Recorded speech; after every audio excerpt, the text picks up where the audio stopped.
what you've done for me. Thank you, Lord, for what. Hey everyone, Matt here again with the fish tank, and today I wanted to show you guys my Growout tank. It's been set up for a little while now, and if you watch my last video, you will see how I set it up. I definitely am going to need to do some other updates on it, but anyways, what I have in here right now is a bunch of Snail Mega babies, and you can see Snail Mega on one of my other videos, but basically they're getting huge. So, and I've been selling them too like crazy. There's a bigger one in the background there. It's like a probably about the size of a quarter, little smaller. But these are all the tiny baby eggs that finally hatched.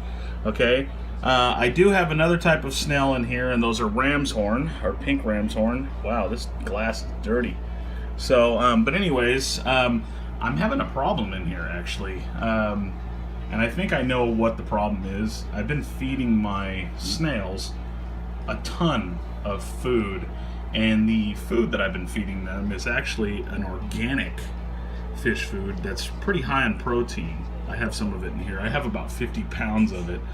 I got from the Aquaponics Source, which is a company that sponsors other videos I do on home farm ideas.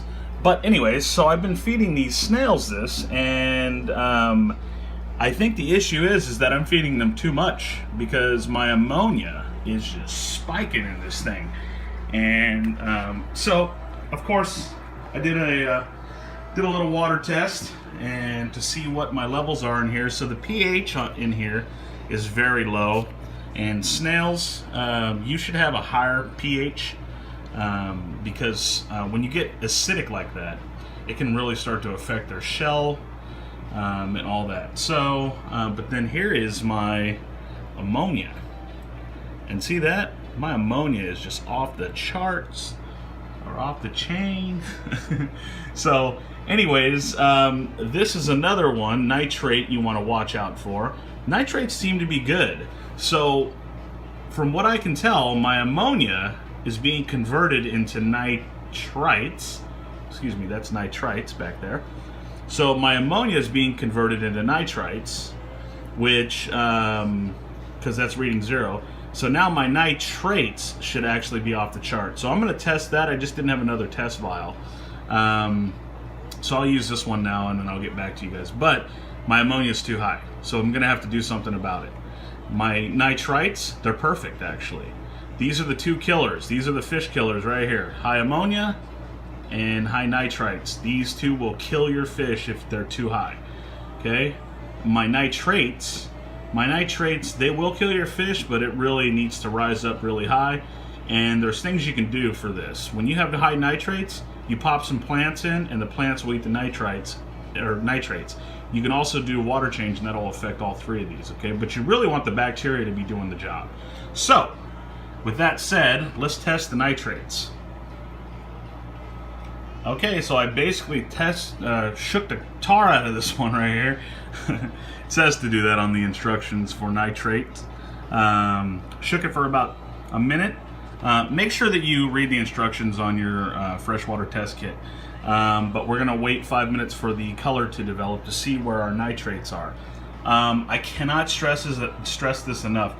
I understand that people don't want to buy anything. They don't want to buy stuff, you know. I'm going to put a link to this. If you guys want to buy this product, to make sure that you're checking your water parameters.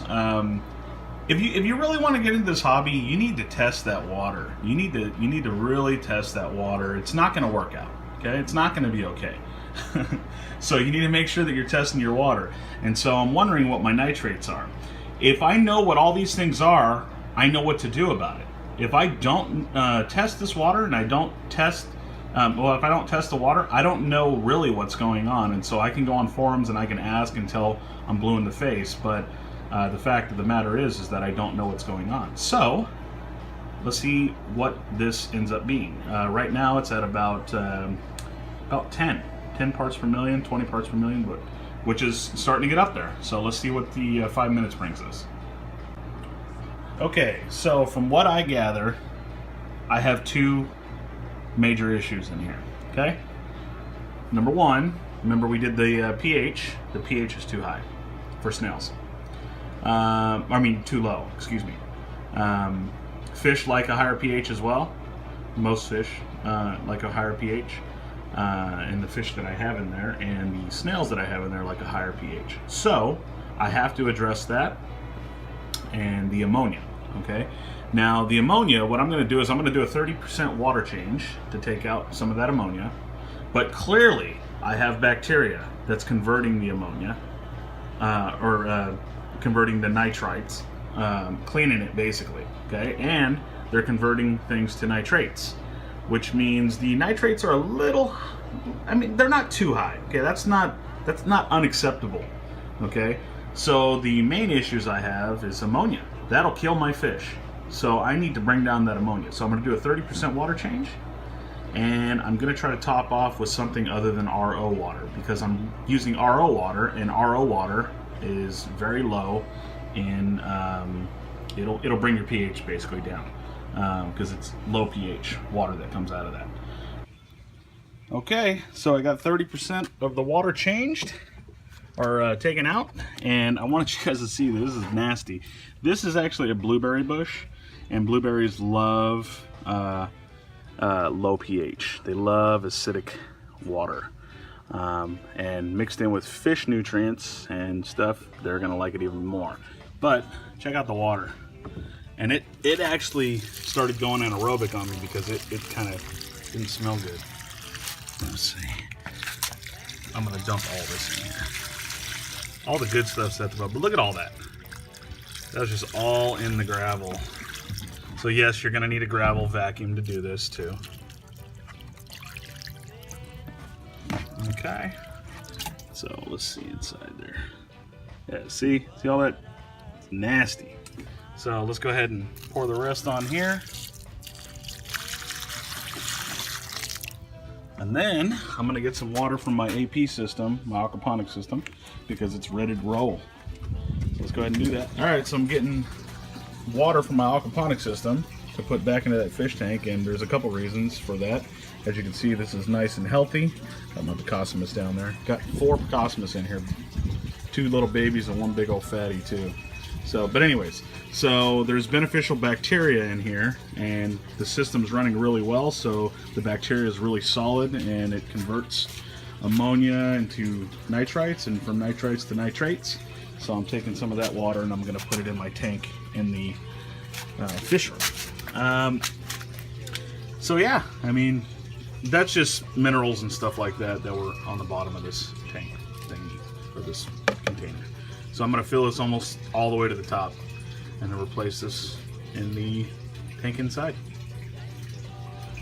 Alright, so I'm putting the water from my aquaponics system into my tank here, and I'm going to stop the video here. 2 things that I needed to address in this. One was ammonia, and the other one was the pH. The pH in my system outside, it is a lower pH, but not as low as this tank was. And the reason why I used that water is because it was ready to go, basically. So, there are some things, like I said, you can do to raise the pH. You can put oyster shell in here. And the fact that the water is acidic, it'll actually start to dissolve the oyster shell, which will raise the pH naturally. Now you have to, if you have snails, you have to raise the pH to a safer level. Neutral would be good. 7.0 is neutral. Okay, so but you have to do those things, because if you don't, your snail shells are going to be sparse in growth, and they're going to have an issue. So anyways, all right, God bless you guys, and like always, peace. I'm going to have more videos coming on this stuff. I work a lot, and I want to update you guys a lot on this. I really want to start doing fish tank videos. I've done hundreds of gardening videos and aquaponics and all that stuff, and I really want to get into fish tanks. So I'll get there. All right, stick with me, guys. God bless you and peace.